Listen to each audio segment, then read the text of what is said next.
नमस्कार, मैं हूं मीनाक्षी नागर और आप देख रहे हैं डीएनजी न्यूज। चलिए बढ़ते हैं आज की बड़ी खबरों की ओर।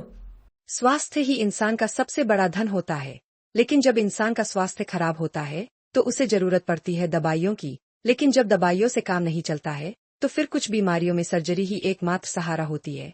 इस संबंध में मथुरा के जाने माने सर्जन डॉक्टर ब्रजेंद्र तिवारी से जानिए किन किन बीमारियों में पड़ती है सर्जरी की जरूरत। स्वास्थ्य ही इंसान का सबसे बड़ा धन होता है, लेकिन कभी-कभी ये स्वास्थ्य खराब हो जाता है, जिसके लिए हमें दवाइयाँ लेनी पड़ती हैं। लेकिन कभी-कभी ऐसी परिस्थिति आ जाती है, जब दवाइयों से भी हमारा स्वास्थ्य ठीक नहीं हो पाता है, तब हमें ज़रूरत पड़ती है सर्जरी की। तो ऐसे में हम जाते हैं सर्जन के पास, जो कि उचित प्रकार से हमारी सर्जरी करके हमारी जो बीमारी है उसका पूर्णतः इलाज कर देते हैं, जिससे वो बीमारी हमें भविष्य में दोबारा परेशान नहीं करती है। इसी कड़ी में सर्जरी से जुड़ी हुई बात हमने की है, तो हमारे साथ इस समय बने हुए हैं जाने माने सर्जन और Mathura IMA president doctor Brajendra Tiwari ji. आइए सर से करेंगे बातचीत और जानेंगे। सर, सबसे पहले तो आपका बहुत बहुत स्वागत है डीएनजी न्यूज चैनल में। थैंक यू मैडम, नमस्कार। सर, इस समय कई सारी बीमारियां हैं जिनका की ट्रीटमेंट सिर्फ और सिर्फ सर्जरी है, क्योंकि वो एक ऐसी स्टेज पर आ जाती हैं जहां से उनका परमानेंट जो सोल्यूशन है वो सर्जरी ही होता है। सबसे पहले हम बात करेंगे जो मोस्ट कॉमनली इस समय देखी जा रही है, चाहे वो लेडीज हो चाहे वो जेंट्स हो। अधिकतर ऐसा माना जाता है लेडीज में ज़्यादातर इस समय वो परेशानी है, क्योंकि उनका काम कुछ इस तरह का होता है। तो मैं बात कर रही हूँ जो पैरों में जो नसें हैं, उनका जो दिखना प्रारंभ हो जाता है, जो अंदर की तरफ होती हैं नसें बाहर आ जाती हैं, उनका गुच्छा बन जाता है, उसकी वजह से पैरों में दर्द होता है। तो वो दर्द दिन में तो मालूम नहीं चलता है, लेकिन रात के समय जब वो लेडीज आराम करने का उनका वक्त होता है, उस समय वो दर्द उन्हें जकड़ लेता है, उन्हें परेशान करता है। तो आखिर क्या है ये वेरिकोज वेन्स और क्या है इसका ट्रीटमेंट? मैडम, पहली बात तो ये है कि मुझे अच्छा ये लगा कि आपको इतनी जानकारी है। मतलब 80% तो आपने खुद बता ही दिया। इवन रिसेंटली 1-2 साल पहले ही ये कंसेप्ट आया है कि रात में पैरों में दर्द होने के कई कारणों में से एक वेरिकोज वेन भी है, जो पैरों की नसों का बढ़ने की वजह से होती है। वेन्स फूल जाती हैं। लेडीज में रिलेटिवली थोड़ी सी ज़्यादा इसलिए अब होने लगी हैं कि प्रेगनेंसी वगैरह हुई है, प्लस लेडीज वर्किंग हो गई हैं। पहले उतना वर्किंग नहीं होती थी तो जेंट्स में दिखते थे, प्लस वो अपने फिटनेस को लेके अवेयर हो गई हैं, तो वो आने लगी हैं। तो हमें दिखने लगा है कि बीमारी होती है। पहले होता था कि ठीक है, ये है तो है, नहीं करना हमें कुछ। जी सर। जब इसमें खून की नसें बढ़ जाती हैं तो शुरुआती स्थिति में तो हम कहते हैं कि भाई कुछ लाइफ मॉडिफिकेशन कर लें, एक्सरसाइज कर लें, अपनी मसल की पावर को बढ़ा लें। एक पंप होता है जो हार्ट की तरह काम करता है पिंडलियों में। अगर मसल हमारी पावरफुल है तो ये पंप काम करके ब्लड को ऊपर धकेलता है। थाई के पास में एक वॉल्व होता है जो ब्लड को ऊपर तो भेजता है लेकिन वापस बाहर नहीं आने देता है। वो वॉल्व खराब हो जाता है। तो कहने का मतलब यह है कि इनके लिए हम करवाते हैं कलर डॉपलर, कि ब्लड का फ्लो ठीक है कि नहीं है, थक्के तो नहीं जम गए हैं, वॉल्व ठीक है कि नहीं है। अब जनरली अब तक क्या होता था कि हर चीज में बोले साहब आराम कर लो, पैर के नीचे 4 तकिया लगा लो, देर तक खड़े मत हो, जुराब पहन लो। मैं बार बार इस चीज को अवेयर करने के लिए कहता हूं। मेरा मकसद ये नहीं होता कि भाई मुझे कंसल्ट करो या मुझसे ही करो या मेरे पास आओ, पर आपको पता होना चाहिए कि कहां पर क्या है। तो अगर हर चीज का आंसर जुराब पहनना होता तो कलर डॉपलर क्यों कराना, एमआरआई क्यों कराना, सर्जरी क्यों बनी, लेजर क्यों आया? वो नहीं होता। होता क्या, जब बढ़ गया तो आपने भेज दिया। वो बताना मेरा काम है कि मान लीजिए वॉल्व खराब हो जाता है या नसें इतनी फूल गई हैं कि पैरों का रंग बदलने लगा है, या पैरों में खुजली होने लगी है, या पैरों में टखने के पास एंकल के पास जख्म बन गया है, या ब्लीडिंग होने लगी है, या पैर मोटा होने लगा है, तो आपको सर्जरी करवानी ही चाहिए। अदरवाइज इसमें अगर खून के थक्के बन गए या पैर मोटा हो गया तो फिर हम सर्जरी भी नहीं करते। तो सर्जरी जरूरी है। लोग बागों को कुछ तो पता नहीं है, फिर सोचते हैं कि इसमें दिक्कत होगी।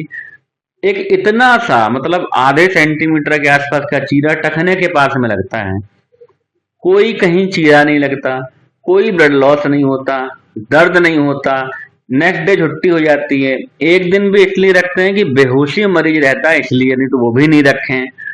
अब लोग कहते हैं साहब कि खर्चा होता होगा, तो मैडम अगर आपने 20 जुराब खरीद लिए, 10 बार दिखा लिया, बढ़ा लिया, तब कर क्या है, खर्चा तो तब भी हुआ। फिर तो अपन को खाना भी नहीं खाना चाहिए, और फिर आपकी चॉइस है, मत करवाओ। मेरा काम तो बताना है कि ये है आज के डेट में लेजर सबसे अच्छा इलाज है वर्ल्ड वाइड, अगर ये इंडिकेटेड है तो। जैसे जुराब भी लोग पहनते हैं, पहन ली किसी ने नीचे आधे घुटने तक पहन ली। कायदा यह है कि जब आप पहले उठें, फ्रेश व्रेश हो लें, लेट जाएं, दोनों पैरों को ऊपर उठाएं, फिर जुराबों को कोशिश करें कम से कम मिड थाई तक जरूर पहनें। थोड़ी सी लाइफ को अपनी चेंज करें, बहुत देर खड़े ना रहें, और सर्जरी करवा लें। न निशान है, न चीरा है, न टांका है, न इन्फेक्शन है। एक बार करवा के हमेशा के लिए आप फ्री हो जाते हैं। सर्जरी की खासियत ही ये है, कुछ चीजों में छोड़ के, जैसे मान लो कैंसर सर्जरी है, हार्ट सर्जरी है, तो दवाई लेनी पड़ती है। अदरवाइज आपने सर्जरी करी, प्रॉब्लम खत्म, दवाई खत्म, झंझट ही खत्म। जी सर, जैसे कि अभी आपने सर्जरी बताया, तो वेरिकोज वेन्स का ट्रीटमेंट अगर आप इस स्टेज पे हैं कि आपको सर्जरी की ज़रूरत है और आपने सर्जरी करवा ली, तो फिर क्या उसके बाद आप दवाइयों के लिए बिल्कुल रिलैक्स हो जाएंगे, आपको दवाइयाँ नहीं खानी पड़ेगी? नहीं, बिल्कुल नहीं। कुछ दिन सिर्फ उस इन्फेक्शन कंट्रोल, क्योंकि आप खून की नसों की सर्जरी कर रहे हैं, तो इन्फेक्शन ना हो, 10-12 दिन के बाद कोई दवा नहीं, क्यों खानी। सर एक चीज और, जी। जैसे कि अभी आपने बताया कि थक्के जम जाते हैं, क्या ऐसा भी कोई सिम्टम है कि जैसे पैरों में नसें फूल रही हैं, साथ ही साथ जगह जगह जो गुच्छे से बन जाते हैं वो शो ना हो कि जैसे जिसको हम आम भाषा में नील पड़ना कहते हैं, क्या ये भी वेरिकोज का ही एक सिम्टम? यस, एग्जैक्टली, वेरिकोज का ही है ये। उसका बढ़ा हुआ है। मेन नस या मेन वेन एक होती है, जिसे हम कह सकते हैं जड़ एक है, जी। उसको हम हटाते हैं और फिर उम्मीद करते हैं कि बाकी की अपने आप कम हो जाएंगी। 100% ये तो तय है ही कि बढ़ेंगी तो है ही नहीं। अगर मान लो वो भी परेशान करती हैं, सपोज करो किसी को फौज में जाना है तो उनको अलग से ही बांध देते हैं। अदरवाइज स्टैंडर्ड ट्रीटमेंट यही है कि इस पूरी की पूरी वेन को, जो ऊपर से लेकर नीचे तक कम्युनिकेट है, जिसकी की सारी ब्रांचिंग है, जिसकी वजह से ये हो रहा है, उसको लेजर से अबलेट कर दिया जाए। जी सर। सर एक चीज और, एक बीमारी और है, वो भी इस समय काफी कॉमन है, फिस्टुला। मैं उसके बारे में ज्यादा कुछ नहीं जानती हूँ, मैं जो भी है वो आपसे ही जानना चाहूंगी कि क्या है ये और किस तरीके का होता है उसका ट्रीटमेंट। मैडम, मैं इतना कहूंगा कि मैं तो चाहूंगा कि आप दोबारा मेरे पास कभी आएं या मैं ही आ जाऊंगा और फिर बोलूं, क्योंकि मेरा मकसद है अवेयरनेस। जी बिल्कुल। Fistula means भगंदर। सपोज करिए एक कमरा ये है और एक ये बाहर आंगन, इनके बीच में एक पाइप लग गया, यहाँ की चीज वहां जा रही, वहां की चीज यहाँ आ रही है, ये फिस्टुला है। होता क्या है कि जो एनल कैनाल है, जो लैट्रिन का रास्ता है, उसका कनेक्शन बाहर की तरफ किसी जख्म से हो जाता है, पस बाहर निकलता रहता है। अब हर तरीके के लोग हैं, जैसे मैं कहता हूँ कि साहब पहले जमाने में होता था कि अखाड़ा लड़ते थे, मल्ल युद्ध होता था, फिर तलवारों से लड़ने लग गए, फिर पिस्टल आ गई, फिर लाइट मशीन गन आ गई, फिर तोप आ गई, फिर रॉकेट लॉन्चर आ गए, फिर ड्रोन आ गया, अब लेजर से, और अब न्यूक्लियर वेपन्स आ गए। तो इम्पोर्टेंस उसकी भी थी, इम्पोर्टेंस इसकी भी है। इंसान तब भी लड़ेगा, इंसान आज भी लड़ेगा, लेकिन मॉडर्नाइजेशन से चीजें आसान हो जाती हैं, उतना नुकसान नहीं होता, रिजल्ट्स ज्यादा अच्छे आते हैं। तो इसीलिए जो फिस्टुला का आज की डेट में ट्रीटमेंट है, मैंने जैसे कहा कि पाइप दो कमरों के बीच में है, कभी मैं आपको डायग्रामेटिक में समझा पाऊंगा, या टंकी में से पानी लीक कर रहा है नल की टोटी से, तो हमें क्या करना है, भीतर से कायदे से पहले टंकी को बंद करना है, फिर उस टोटी को सही करना है। तो जो भीतर इसकी ओपनिंग है फिस्टुला की, उसको हम आइडेंटिफाई यानी पहचानते हैं, उसको बंद करते हैं, फिर बची कुची फिस्टुला को लेजर से अबलेट करते हैं, जिससे कि बड़ा जख्म ना बने और प्रॉपरली हील हो जाए और दोबारा के लिए ये ना रहे। तो फिस्टुला के लिए तो हम लोग मतलब प्लस एंडोस्कोपी यानी दूरबीन से देखते हैं, वॉफ्ट, जो मोस्ट एडवांस अब तक का बेस्ट सब जगह एक्सेप्टेबल सबसे सक्सेसफुल ट्रीटमेंट है, वो हम लोग कर रहे हैं। और हम लोग नहीं, मैं तो ये कह रहा हूँ कि ये है, तो एक बार इसकी सलाह जरूर लेनी चाहिए, भले ही आप कहीं पर भी। ये भी जब सर्जरी अगर हो जाती है फिस्टुला की, अगर आप करा लेते हैं, तो फिर क्या उसके बाद ये दोबारा हो सकता है या हमेशा के लिए आप इससे रिलैक्स हो जाएंगे? मैडम हमेशा कहते हैं कि फिस्टुला इज वेरी नोटोरियस, लोग ढंग के नहीं करना चाहते, इसीलिए इसको दाएं बाएं के लोग करते रहते हैं, ढंग के लोग नहीं करते। जी। लेकिन हमने इतने किए हैं, हमारी कोशिश रहती है कि मान लो आपने भीतर की ओपनिंग भी बंद कर दी, बीच की कैनाल को भी बंद कर दिया, तो फिर ये होती नहीं, और हमारे अभी तक हुए नहीं है। अब सपोज करिए कि एक चैनल है, एक पाइप है, जी। दूसरा भी एक बना हुआ साइड से जो ना हमें देखा ना एमआरआई में देखा, वो एक कारण हो सकता है। या दोबारा इन्फेक्शन हो जाए, सपोज करिए आपको नहीं है, मुझे नहीं है, इनको नहीं है, अब उस इंसान को भी दोबारा नहीं होता पर कहीं और बन जाए। वैसे हम लोगों के रिजल्ट, हमारी कोशिश ये है कि 99% तो दोबारा नहीं हुए। जी सर, बहुत बहुत धन्यवाद सर, अभी तक हमारे साथ बने रहे और सर ने हमें बहुत सारी जानकारियां दी, वेरिकोज वेन्स के बारे में भी, फिस्टुला के बारे में भी।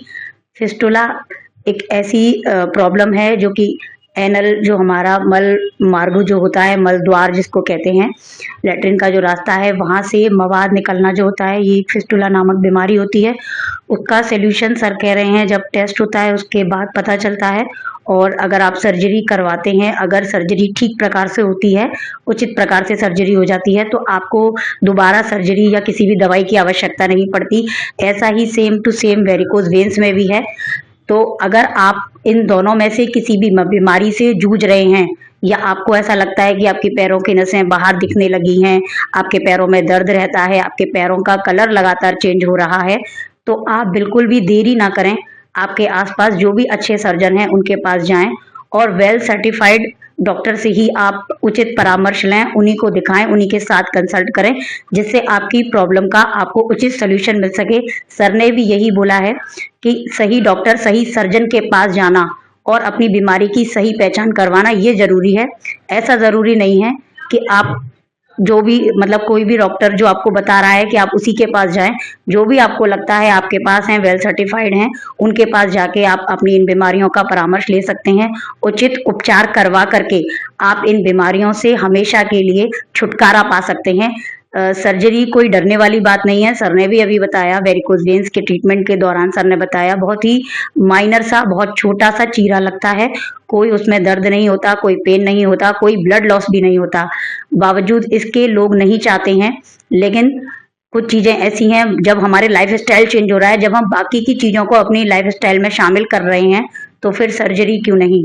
ऐसी ही और खबरों को देखने के लिए आप लोग देखते रहिए डीएनजी न्यूज। अपने साथी तरुण नागर के साथ मैं मीनाक्षी नागर, डीएनजी न्यूज के लिए।